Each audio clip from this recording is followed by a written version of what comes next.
Welcome everyone to Spend Synergy. Today's training is covering what is a strategic spend review, which will give you an insight into exactly what it is, how it can benefit your organisation, and equally how to execute one. So let's get straight into it. So what's the objective of this training? It's to raise your strategic understanding and awareness of cost control, improvement and flow. It's to become a cost saving ninja. And what do I mean by that? Without truly understanding an opportunity, it's very hard to understand how we can achieve that opportunity. So we want to raise your awareness, first of all, of exactly what a strategic spend review is and the different elements as part of it. It'll open your eyes to see there's many opportunities in the current role, company you may be owning or running, or the organisation you're working in. So what I would ask you to do today is take notes on absolutely every single slide and relate back all the points to examples that you can create from both your job role, the company you might be running, or even wider world examples that I'll be giving you as we go through the training. Let's move on to the next slide. So let's define what a strategic spend review is. But first off, why is this super important? So the opportunity that presents itself and the reward that we can gain from a strategic spend review is maximising value and identifying cost saving opportunities within an organisation or company. So let's define what it is first. A strategic spend review is a comprehensive approach to evaluating and optimising an organisation's expenditure. This process focuses on getting the most value for your money by strategically analysing spend data to uncover true cost-saving opportunities. The key areas focus in a strategic spend review include category management, vendor consolidation, demand planning, contracting, outsourcing, reducing supply chain waste and controlling cost centres. But first off, we need to understand what's the initial steps and processes, and that's exactly it. A strategic spend review is taking a company's complete spend in every form. That could be, for people in the organisation, the accounts payable data, which means it's the data that we are using through the system of the purchase orders we're raising, but it can equally be expenses paid on ad hoc spend through card. And we're taking all of that data, consolidating it into one data set and modelling it to get a true visual understanding of what a company is spending month to month, how we're spending, where those spend is coming from, and what it's being spent on in categories that we can easily analyse and understand. So why do a strategic spend review? There's some key benefits that we need to fully understand. First off, because it allows us a good motivation in order to do one, in order to conduct one. It can allow us to build an argument for key stakeholders within the business as to why we would like to put resource into it, whether you're speaking directly to your managers or whether you are an owner speaking to your team below. It can make people understand what is the benefits of doing this additional bit of work or bringing in someone external in order to execute these tasks to realise the benefits of a spend review. The clear and main one for many organisations is cost savings. By identifying inefficiencies and in turn opportunities within the procurement process, a strategic spend review enables organisations to realise reduced costs, typically without compromising quality or service, normally maximising quality of service or quality of goods because we're getting a greater understanding of what our key value drivers are. Optimise resource allocation. A strategic spend review ensures that resources are allocated effectively, maximising the return on every pound spent. We really start to understand what we're spending our money on as an organisation, where it's going, and is it creating value for us? Meaning that we can start to become more intelligent with how we're spending our money and creating greater value from that total spend. Vendor management. What strategic spend reviews allow us to do is more efficiently understand how we should be managing our spend and allow us to allocate efforts and strategies to areas that will create the greatest return on investment for an organisation. Vendor management is a process whereby we can consolidate vendors, manage them via categories. It allows us to strengthen supplier relationship, reduce risks through our supply chain, and often leads to better pricing and terms with our suppliers. It allows us to basically understand who are the key suppliers that we should be focusing, managing, and understanding and developing greater relationships with in order to better and benefit our business. And the initial stages of a strategic spend review will allow us to identify those suppliers and potentially even think about moving suppliers. Another key benefit, supply chain efficiency. By addressing waste and inefficiencies in the supply chain, a strategic spend review helps in minimising costs and in improving overall supply chain performance. We can typically understand that if an element of our supply chain is very key for the organization's operational function, by allowing us to put a little bit more investigation and effort into that supply chain, we can often understand and put more effort into improving the efficiency of elements across that chain. Enhanced control, very, very simple. A strategic spend review quite literally just improves our visibility and understanding of our spend model as a business or organisation. It improves the control and it enables more informed decision making and stronger governance. As you can see, there's some huge benefits here. We'll go into more applied examples later on in the training and presentation. So, now that we understand what a spend review is, and we also understand the benefits of doing one, let's start to learn a little bit more about the initial steps. Think of this as more of a fact-finding mission and gathering our evidence in order to analyse, much like a police investigation of a crime. So first off, we need to gather all spend data. Start by gathering all relevant spend data. This data will involve pulling data from ERP systems, so that's our purchase order systems whereby we're managing the invoicing. This is typically where 80 to 90% of your transactional data should come from if a company set up correctly. But this is also in procurement software and financial reporting. Sometimes companies have two different systems for this. Create a Excel workbook titled Strategic Spend Review. And what we want to do is consolidate all the different data formats into one standardized data set within this workbook. So typically speaking, you might have a breakdown of card spend across the year. You might have invoicing data across the year. And for many organizations, that is quite literally just the two data sources. And what we want to try and do is rationalize all the key data into some main columns. These columns will be date of transaction, whether that's payment date or invoice date. Both dates can be helpful. The department of whereby the transaction has come from, the category. You would want to categorize the spend into what category of spend it is. Is it IT software? And we'll talk about this later on in the presentation.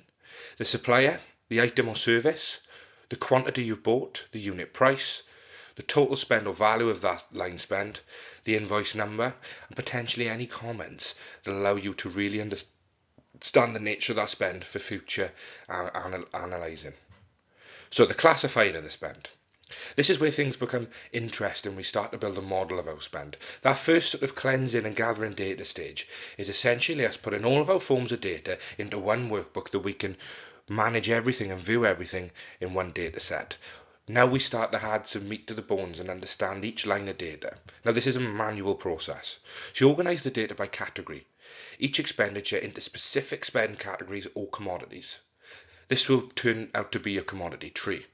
So what we want to do here is create 3 column levels, 1, 2 and 3. You can do this on a different sheet to your Excel workbook, and you really need to understand and model the business. So as we're going through each line, understand what it is and talk to other stakeholders about how we should be categorizing this. An example here could be level 1, indirect or direct. What do we mean by this? So a direct cost to a business is going to be goods and services that go directly into an end product. As an example, if you're a manufacturing business making tables and chairs, a direct cost is going to be your cost of goods to make those chairs. It's going to be the machining costs to make those chairs. An indirect cost could be your advertising spend, could be your IT software security spend. It could be the security on site. It could be the logistics and delivery to customers. So there's that top level understanding of whether this cost goes directly into the product or service or allows us to deliver that service but isn't directly costed into that end product. A level 2 is kind of the category you want it to be in. So let's go back to the example of a company making the tables and chairs. Level 1 could be direct and level 2 could be raw material. Okay? Realistically, if it's direct, we know it's going to be raw material, but something along those lines. Level 2, in this same example, if we was to go indirect, the second level of the commodity tree potentially could be spend such as IT. Now we go down to level 3, and this is the more granular level. This would be the specific item type that you would be able to purchase in directly with a supplier. So you could go to a supplier and say, I need a nail, a screw, I need IT security software as an example. So let's put those into an example in what we're using here for our tables and chairs manufacturer. Level 3, the bolts. So level 1, direct, level 2, raw material, level 3, bolt. screw. Something along those lines. So we're looking at the item by the class of which we could purchase it from with a supplier. If we turn around to our indirect example, we've obviously gone indirect, IT, and then software security or IT security software. Now there's going to be a multitude of types and different products within that category and underneath it, but it allows us to analyze it in a group that is modeled for us to go out to other companies and potential suppliers and talk about that requirement in. So what we're trying to do is create this tree as we're going through the spend and creating all these different categories to allow us to later go back through the spend and categorize by each column. Now this may take a considerable amount of time, and it absolutely is a manual process, but it's very, very much worth doing. And once you build your system, future on down the line, you just need to edit and update the category tree and fill in the gaps in the new bits of spend data. So let's go through a couple of different category examples. So once again, a direct good. Your direct goods are goods that go straight into the cost of an item or the cost of the direct end product that we're trying to give the customer. So let's look at a few tiers here. So if we're looking at our direct goods, your tier 1, your category 1 could be a metal. The type of metal may be a ferrous metal. And then your tier 3 is going to be the type of metal that you can buy exactly from a supplier. So steel, cast iron, wrought iron, non-ferrous metals, aluminium, copper, zinc, precious metals, gold, silver, platinum. So we're splitting these down by, we could have a metal supplier. If we're a big enough company, we might need a supplier for each individual tier, and it can allow us to start to model what is relevant. A small company, maybe a couple of £1 million spend, despite the fact that is a huge amount to spend to manage, they may only need a general metal supplier. But if we are buying metals worth, millions of pounds over the year, we might need to go to a ferrous metal specialist. We might be going just to a steel specialist. And it's understanding and matching our requirements along these categories. And how we can do that is by looking at the categories and the total amount of annual spend within those categories. And that's something for later on in this analysis. Let's look at another company, an electronics company who's making potentially PCBs. It could be a company who makes laptops. So tier 1 would be the electronics. Tier 2 would be the types of electronics underneath that top category, your semiconductors, your circuit boards and your connectors. And then tier 3 would be those specific components. Very simple, makes a lot of sense, but it allows us to analyze that spend based on these different categories and understand how much spend is within each category. As an example, electronics might be 60 to 70% of the direct costs associated to the cost of the end good.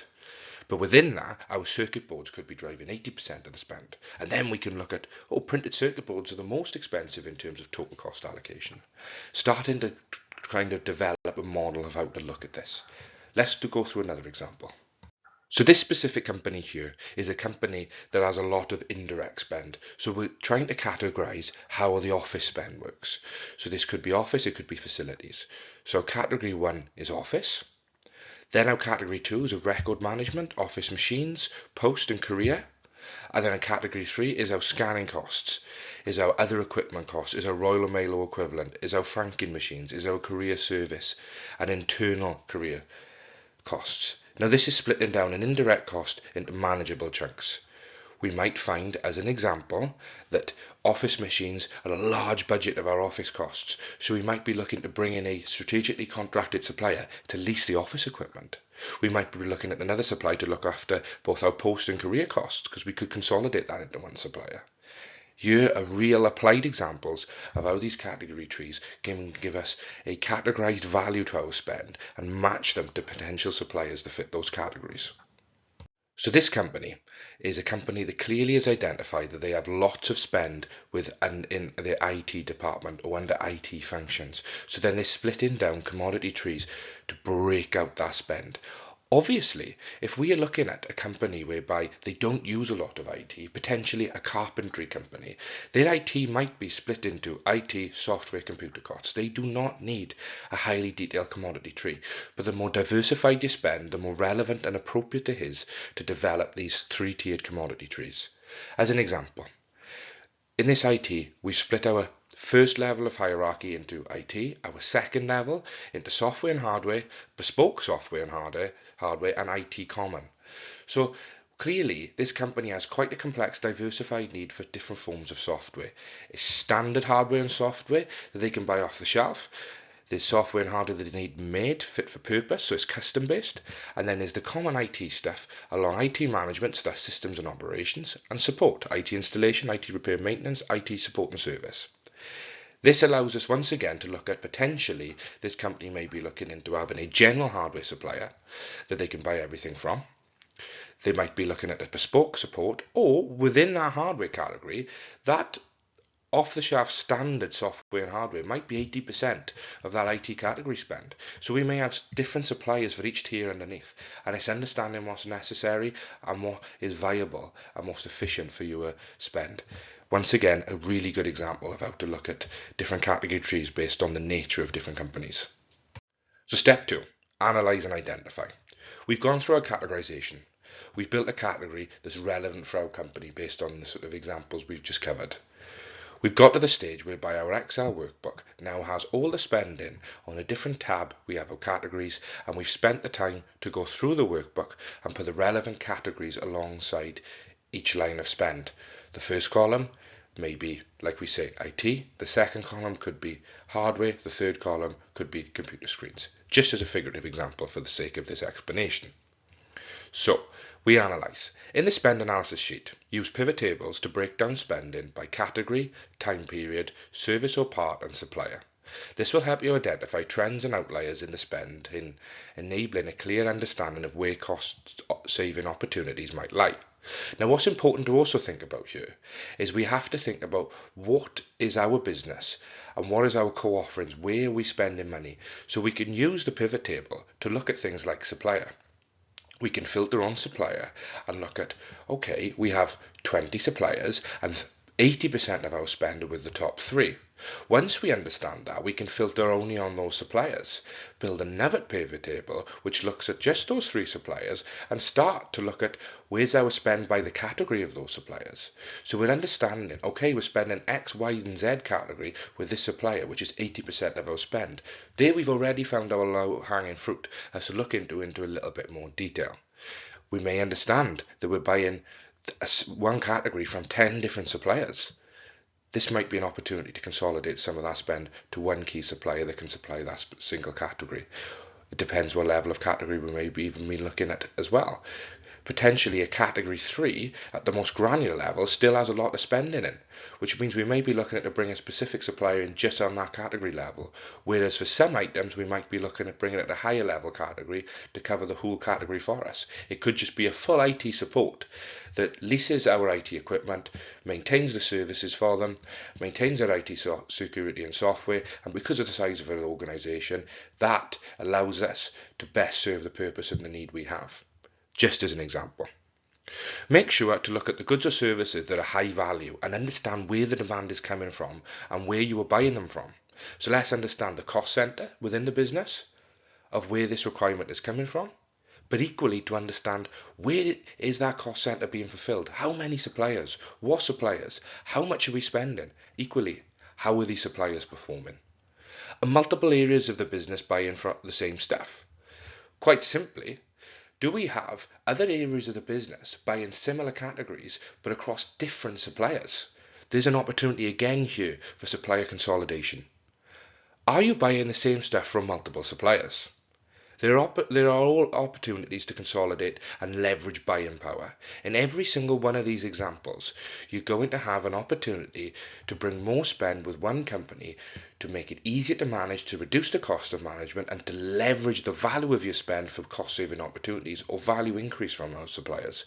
You might even realize you need to use completely new suppliers in general. There's lots of opportunity here. So cost drivers.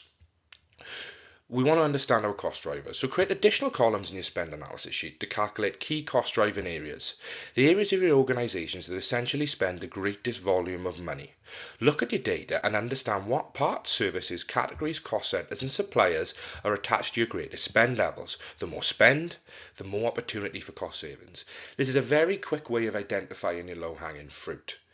Quite literally, look at where the most amount of spend is from category, cost centre and to supplier, And that three-tier approach will give you an understanding of where the most money is being spent. Look into these areas in more detail. Look at, are we spending lots of money with one supplier across multiple categories, but we haven't got them contracted? Are we spending lots of money in one category across multiple suppliers or multiple cost centres? Or is one cost centre driving a lot of cost and spending it across multiple categories, across multiple suppliers? All these have opportunities to investigate in more detail to create cost savings and value driving for the business. Within step 2, analyse and identify section continued. Vendor segmentation.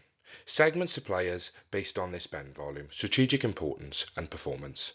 Use pivot tables to identify which suppliers are crucial to your operations and which may offer opportunities for consolidation.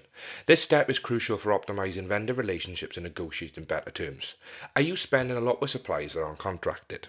On the very bare minimum, low-hanging fruit, simple quick wins, do we have suppliers that we're clearly having a lot to spend with? We might not even want to tidy that spend up in terms of we could be buying things with suppliers that could be better suited to other suppliers.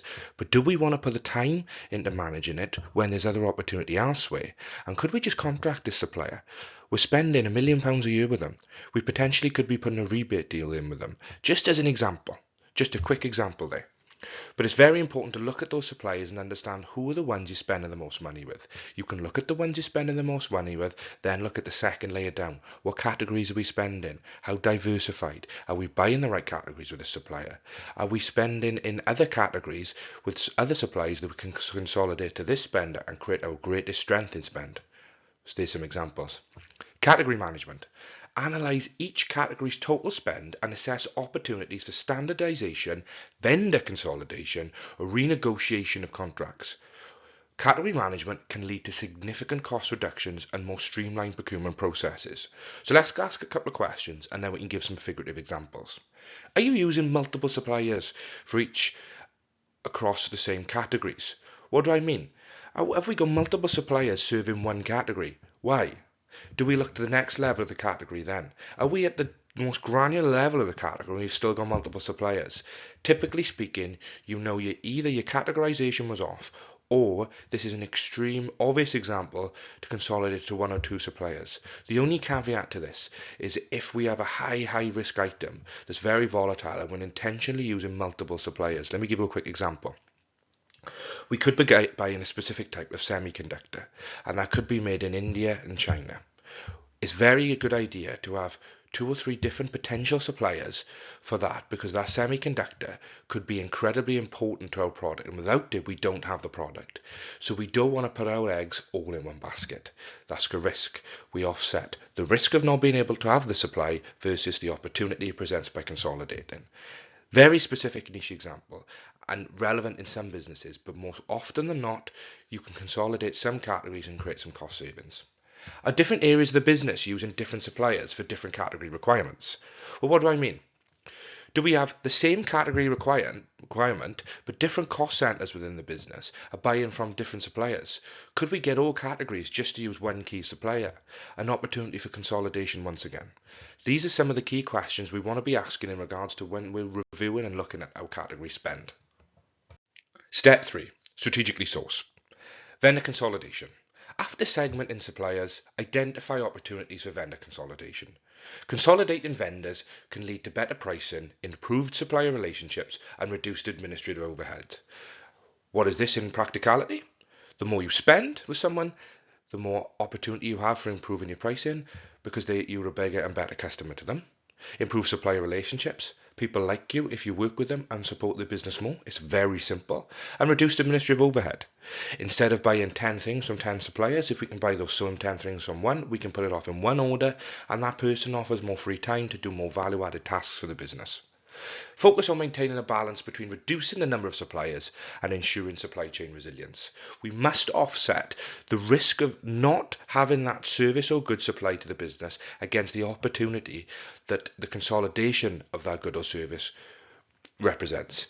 Very, very simple, but very, very important. Find goods and services in the same categories you are buying across multiple suppliers. Retender your pricing with the current suppliers or open it up to wider tender and bidding. Can some of your current suppliers support on things you're spending maverickly or ad hoc? There's two key takeaways here. First off, there may be suppliers out there that serve your spend better than the ones who currently you have. What do I mean by this? We could realise that we're using 4 or 5 small suppliers to buy relatively the same category. There could be a key supplier out there that can buy them all for you. Let me give you an example. If you were a small corner shop and you were buying directly from Kellogg's for your cereals, directly from the Pepsi Cola company for your drinks, you could just be going to one wholesaler that can supply this all to you. Far easier to manage. Potentially as well, obviously, we wouldn't be able to buy in those quantities from those suppliers. But it's worth looking and understanding that as we grow as a business, while initially elements of the categories could be too small to go to a generalist, as we grow we might have a supplier that can do everything for us, that is cheaper in the sense of it reduces the admin costs and it outsources that full requirement and full supply to a supplier that can give it to us. Really good example here is a small car garage might employ one cleaner, and that cleaner could open the car garage in the morning, do a quick clean, sort the rubbish out, clean the desks, get the day ready. They come back in the evening, lock the garage up, do a quick clean in the evening. Great. If that car garage grows and we need to employ 2 or 3 cleaners, and then we add a new site, and all of a sudden we've got 5 car garages and 20 require cleaners, it may then, instead at the category level, looking at managing the costs of toilet rolls, the costs of mops and buckets and cleaning equipment, the costs of the person to clean.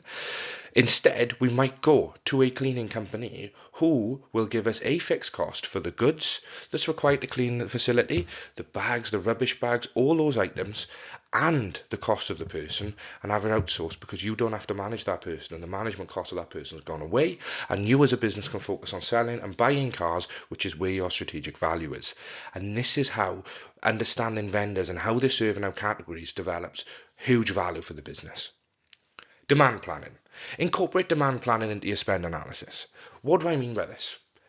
Let's look at where our demand is, what we've been purchasing, what we've been consuming and using, and ensure that first of all our consumption is aligned to our purchasing is aligned to our consumption, but equally can this be valuable information and helpful information for our suppliers to offer us best pricing in the future?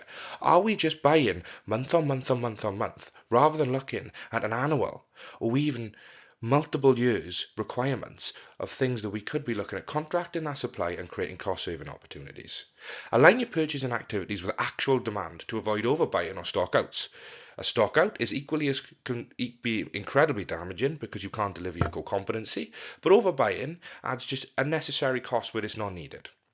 Accurate demand planning helps reduce inventory costs and ensures that spending is aligned with business needs. Contract forecastable demand and requirements. Is there consistency in what you have been buying? Group long-term spend into key categories and suppliers. So, do we have spend that we do every single month? Do we buy things consistently? Could it simply just be a restaurant or bar or pub chain that buy napkins every single week from a napkin supplier? Could we be buying napkins directly from a supplier that can give us a quote for a year or 2 at a time and be pulling our order off? These items can often offer you an opportunity to reduce costs quite considerably by looking at what we actually are buying over a year or 2 years time that we know are directly linked to our day-to-day business operations. Contracting and outsourcing. Review existing contracts to identify opportunities for renegotiation or outsourcing. Outsourcing non-core activities can reduce costs and allow your organisation to focus on its core competencies. Ensure that the contracts are structured to align with strategic goals, including cost savings, quality improvements and risk mitigation. Review on contract spend. Are you actually buying in or off contract? Could you be contracting where you're not? So let's look at this in 3 sections. First off, the opportunity to outsource. Very much like the vendor consolidation example I give you with the car garage and the cleaners. If your business has a very specific core competency, as you grow in turnover and spend, there is going to be non-value added tasks that may be significantly more efficient to outsource to a key service provider or a key supplier that can service that need for you without you having to put management effort into it. Once again, cleaning and facilities management is a really good example of this. IT support, IT security and software is a really good example of this. Even in some industries where we have skills-based businesses that are very good at performing certain tasks, they may need marketing departments. They may need sales departments to really grow their business. And it could be better to outsource that to someone who can structure that department as efficiently for you, rather than trying to build it yourself and put in unnecessary management costs and requirement costs in. Are we buying on or off contract? Now it's important, using our demand example, the demand planning example, an organisation might understand that they're using the same amount of raw material to build a car every year. Is it worth speaking to our suppliers and understanding, okay, we're going to contract this raw material, we're going to say we're going to use a minimum of X per year, and can we have our pricing based off that? Have we realised that that same company spends a lot of money on wear items or usage items such as bolts, such as screws, such as seals, such as gaskets? So these seals and gaskets could be to a specific contracted supplier that gives us contract pricing when we purchase with them. But are we issuing and adhering to that contract? Are our buyers doing their job and buying off of the contract, or buying ad hoc as these comes through? Is there certain cost centres in the business that are requiring these goods but not staying on contract? Are they not buying with a supplier that we've contracted to supply that good? Make sure that we're reviewing our data to ensure that the things that we are spending, especially where there's a contract existing, are we spending within that contract and to that contract? And equally, does that contract fit what we need anymore? Have the requirements and demands and needs of the business changed slightly, and could a renegotiation offer some opportunity? Do we now not need as much service, or do we need more? Do we pay for a facilities management service for a cleaner per hour, and we only needed 2 hours of cleaning a week initially? Now the business has grown and got bigger, that cleaner's here every day. Do we look at contracting that cleaner on a monthly fee with the company instead? It's very important to understand our needs, requirements, and does that contract reflect? That goes back to the procurement presentation that you can find under Procurement 101, Beginner to Procurement Pro. Implementing sourcing strategies. So now we're moving on to step 4, and that's implementation and monitoring. This is the fun bit. This is where we've identified opportunities, we've realised that we've got core plans from our lower hanging fruit, the things that we know are going to create value quickly and our quick wins, and now we're going to implement some projects and tasks on top of them to realise those opportunities and create those cost savings. Start with your low hanging fruit. The opportunities for greatest cost savings first. Typically the highest spend and messiest areas. Once again, look for this. Where are we spending our most money? Who are we spending our most suppliers with? Where are we spending the most money in terms of categories, and where we spend the most money from in terms of cost centres? The more money spent, proportionately the more opportunity there typically is to save. Include the cost centre owners during this review. This involves change management, training and communication to ensure that all stakeholders align with new processes. Potentially, you might have internal stakeholders that have used the same supplier for a long time and are friends with them. The problem is the business around them could have changed, and we now are far more strategically aligned to a different level of supplier that may be serving at a different level of cost centre, like we've discussed previously in this training. This can be quite difficult to make the people understand unless you include them at the start of the process. So making people aware of how the strategic spend review can benefit the organisation and making them part of it is very, very important. If we bring a new supplier in and our internal stakeholders just point blank refuse to work with them, that can create more of a headache than anything else.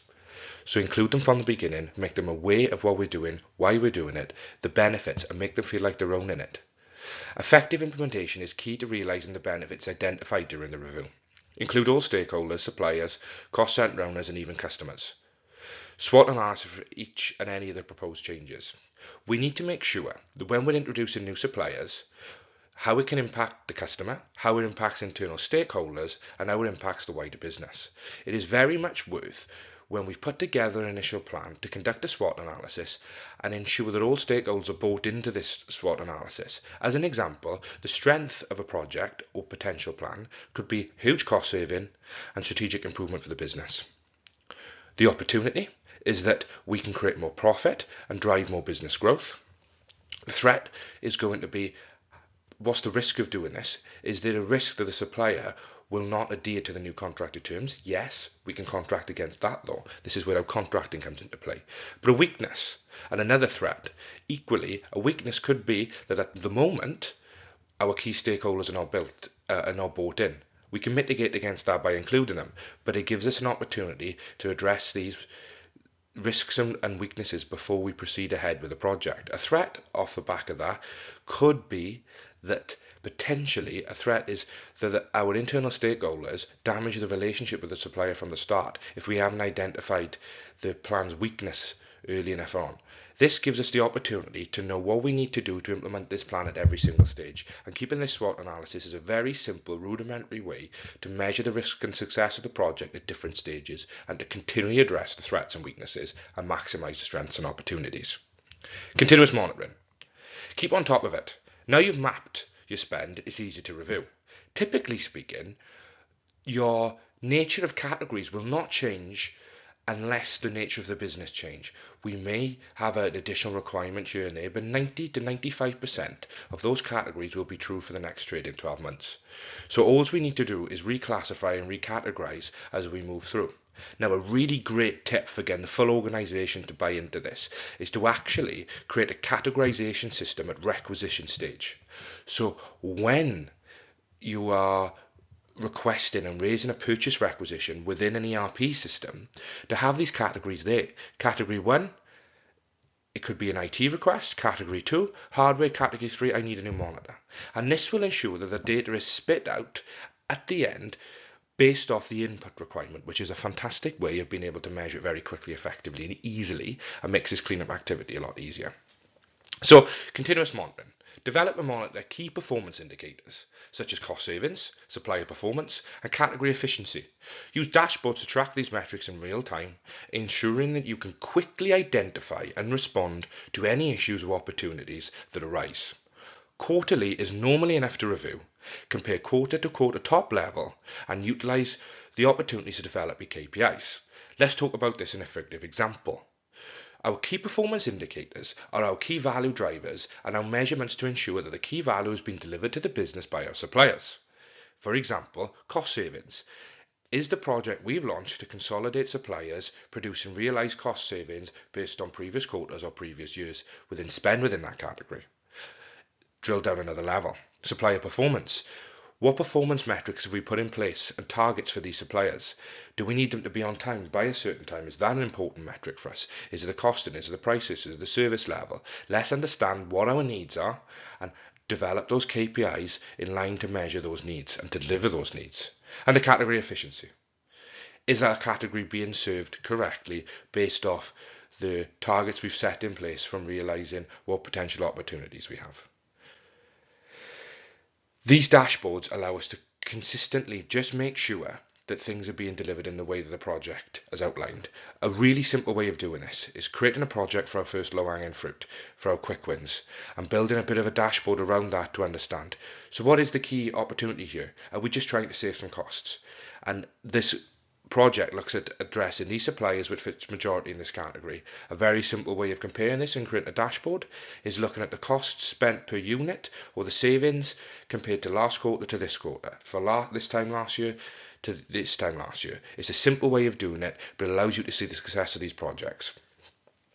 Cost centre control. Maintain strict control over cost centres by regularly reviewing spend against budgets and identifying any variances. Quarterly reviews of cost centre managers are perfect. Really, really simple.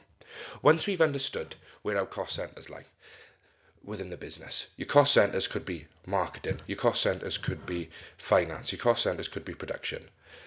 Who is the key managers in these areas? What categories do they spend the most in? And presenting the spender category against anything that we've tried to improve as a business for them to understand. So we want to keep them honest with ensuring this contracted spend. So they're spending with the suppliers we've agreed for them to spend with. And they're doing it in the way that we've agreed for them to do.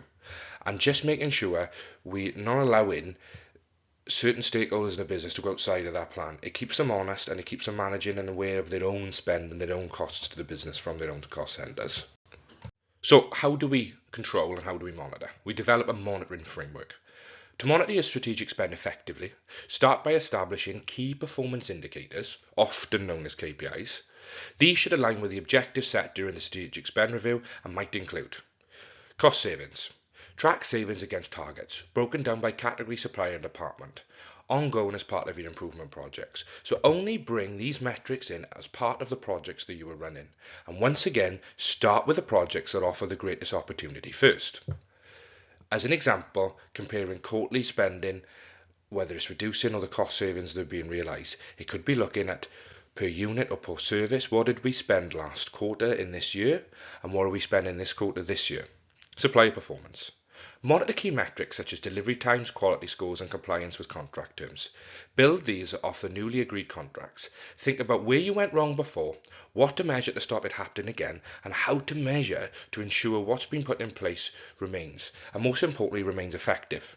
So, if we've decided that we found the supplier is late and we've consolidated into a new supplier that is going to be delivering on time because we've realised that is a core driver for our business, for our customers, and we've put a contract in place that they must be on time 99% of the time, we then monitor that metric with that supplier going forward and hold them honest to it. It's as simple as building these key performance indicators and the metrics to serve these performance indicators into the contracting and measuring them long term.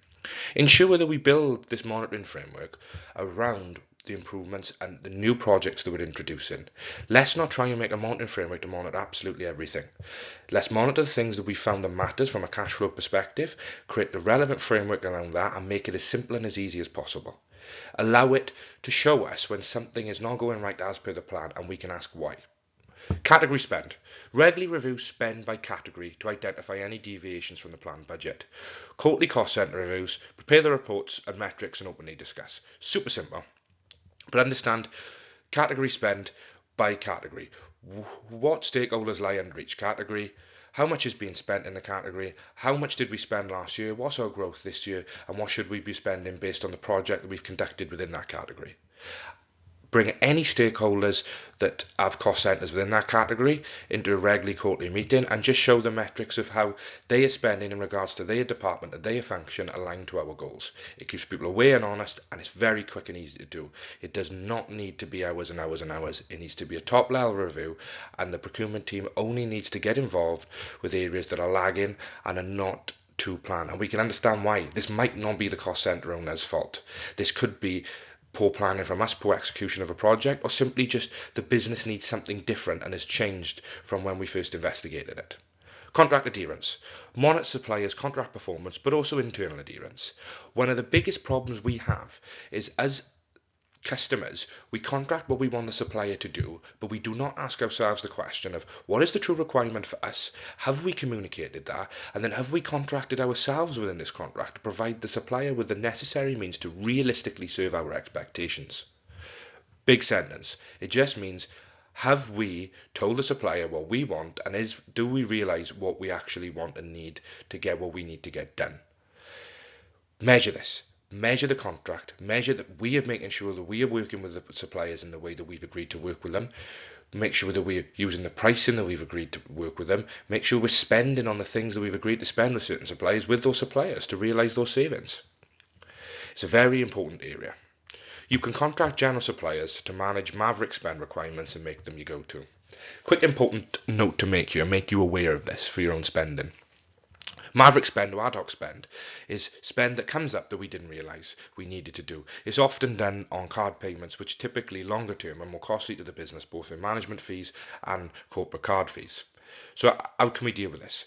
Quite often, for messy bits of spend, there's suppliers out there that are going to do that for us as a service.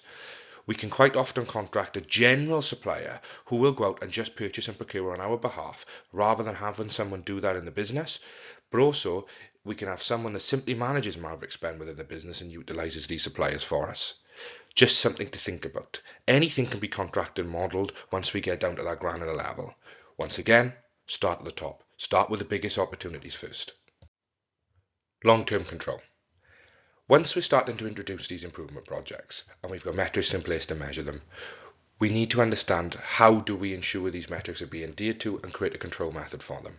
Now, what's important is to have someone within the business that typically doesn't lie with any of these cost centres or have any specific bias to create some unbiased, objective reviews of how everyone's doing and how everyone's performing. This can be as simple as having someone in the procurement team or even the finance team to quarterly quickly review key metrics and communicate where we're off and investigate as to why we're off and potentially tweak, change or create a new project. How do we do this? Nominate a small team or one person to aggregate the data and reports on a quarterly basis. Share this 1 to 2 weeks with key stakeholders before review. Have all key cost centre owners in one meeting and focus only on key areas that aren't on track. Highlight areas of good performance and see why and how and things are doing well, and restructure the plan as needed. Keep it short and agree action steps. As we all know, we're all very busy, and typically speaking, when we're looking at strategic reviews and strategic management, unless an organisation can afford to have a strategic department in place, which I can guess, if you're on this presentation, that's likely not you, and from my personal experience, that is typically not even done in organisations that have over a 500 million revenue figure. Strategic spend management is typically reserved for companies of £1 billion turnover only, because we don't realise the benefits until we actually look into the detail. So what's important here is to keep it short, keep it easy and keep it sweet. But this can be done very quickly once the metrics are in place, and it can save the business a lot of money. And it offers the opportunity to offer pricing to your customers or service level to the customers that other organisations simply can't get.